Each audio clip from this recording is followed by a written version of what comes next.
വിശേഷ അഗ്നിക്കാവടിയും മറ്റുള്ള കാര്യങ്ങൾക്ക് ആചാരത്തിന് രൂപം കൊടുത്ത സ്ഥലമാണ്.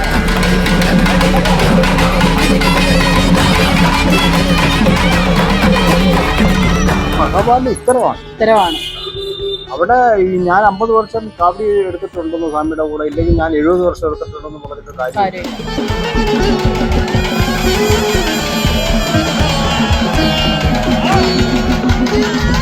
എല്ലാവർക്കും നമസ്കാരം. ഞാനിപ്പോൾ ഉള്ളത് കൊല്ലം ജില്ലയിലെ ചിറ്റടീശ്വരം മഹാദേവ ക്ഷേത്രത്തിലാണ്.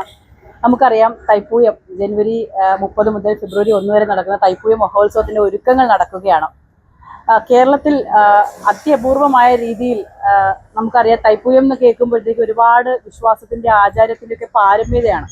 അപ്പോൾ തൈപ്പൂയവുമായി ബന്ധപ്പെട്ട് ഒരുപാട് വിശ്വാസങ്ങളും ആചാരങ്ങളും ഒക്കെ ഉണ്ട്. എൻ്റെ കൂടെ നിൽക്കുന്നതൊക്കെ തന്നെ ഈ തൈപ്പൂയത്തിന് കാവടി എടുക്കാനായി നിൽക്കുന്നവരാണ്. ഗുരുവാണ് ഇപ്പോൾ കൂടെ ഉള്ളത്. നമസ്കാരം. നമുക്കറിയാം, ഈ കൊല്ലം ജില്ലയിൽ ഇത്രയധികം ഈ തൈപ്പൂയ മഹോത്സവത്തിന് പ്രാധാന്യം കൊടുക്കുന്ന ഒരു ക്ഷേത്രം വേറെ ഇല്ല, അല്ലേ? അതെ. അതായത് നമുക്ക് 1970 തുടങ്ങിയത് തൈപ്പൂയം. ഈ കാവടികൾക്ക് മൂലസ്ഥാനം എന്ന് വേണമെങ്കിൽ പറയാം ചിറ്റടീശ്വര ഭഗവാനാണ്. അപ്പോൾ ഇവിടെ അഗ്നിക്കാവടി വിശേഷ അഗ്നിക്കാവടിയും മറ്റുള്ള കാര്യങ്ങൾക്ക് ആചാരത്തിന് രൂപം കൊടുത്ത സ്ഥലമാണ്.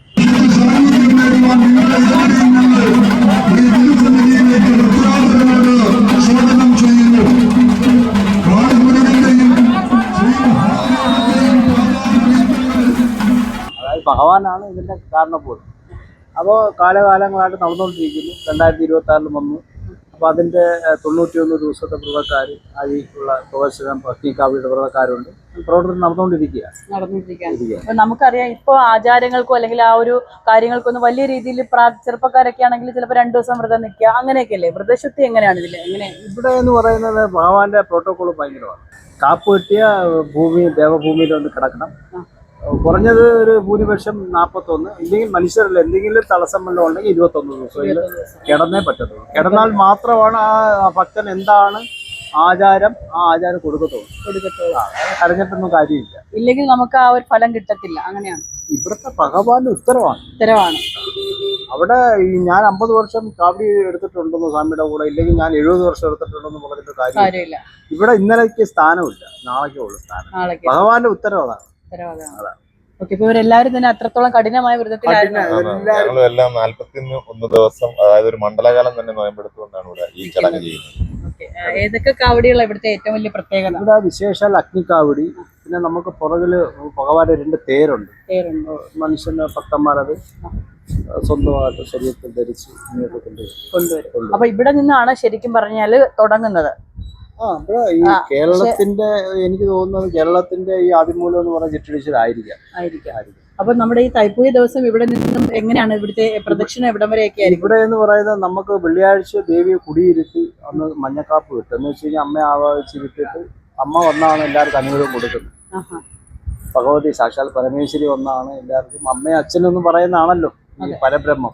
അപ്പൊ അവര് വന്നാണ് ഇത് ശക്തി കൊടുക്കുന്നത്. എന്നിട്ടാണ് അടുത്ത സ്റ്റെപ്പിലോട്ട് നീങ്ങുന്നത്.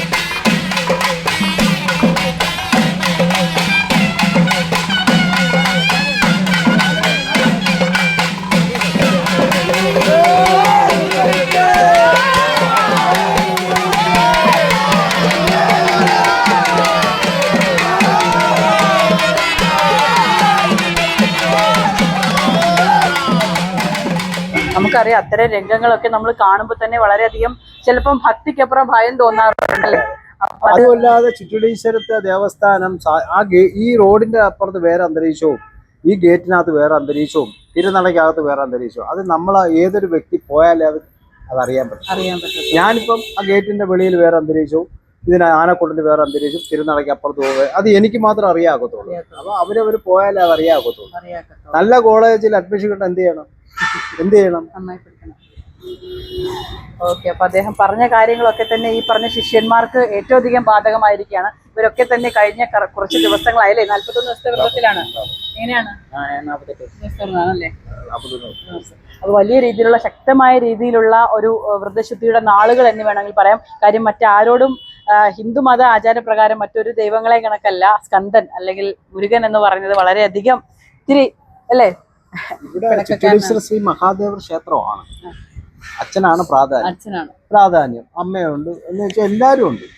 അപ്പം അമ്മ പരാശക്തിയും മഹാദേവനും കൂടെ സുബ്രഹ്മണ്യ സ്വാമി നടുക്കിരിക്കുകയാണ്.